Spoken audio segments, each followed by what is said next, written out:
United states of আমেরিকাতে একটা conference হয়েছিল। ওই কনফারেন্সটা হচ্ছে পৃথিবীর যত ধর্মগ্রন্থ আছে সবগুলো ধর্মগ্রন্থের 10 মিনিটের আবৃত্তি শোনানো হবে।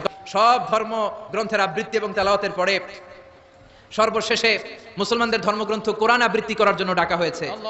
এসে আউযু বিল্লাহি মিনাশ শাইতানির রাজিম বলে টান দিয়েছে। সময় কয় মিনিট? উনি সূরা ফাতিহা পড়তে সময় নিয়ে নিয়েছে 13 মিনিট। সুবহানাল্লাহ। শ্রীমত ভগবত গীতাওয়ালারা হাততালি দেয়, সময় শেষ, কোরআন গেছে। কিন্তু কি আজীব তামাশা, বিচারক তো লালবাতি চাপে না। বিচারককে লালবাতি চাপার বিষয়টা ভুলিয়ে দিয়েছে কে? কেউ যেটা পারে না সেটা পারে কে? আব্দুল বাসিত কয় এই তো সুযোগ পাইছি আমি।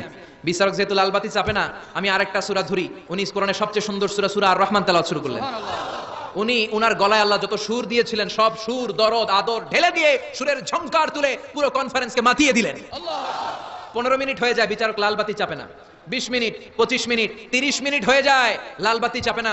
এদিকে অর্গানাইজিং কমিটির প্রধান চেয়ার থেকে উঠে এসে বিচারকের গায়ে ধাক্কা দিয়ে বলে, এই ম্যান, লালবাতি চাপোস না কেন? ওরে ধাক্কা দেওয়ার পরে বিচারক ভূত দেখার মতো চমকে উঠছে, কি?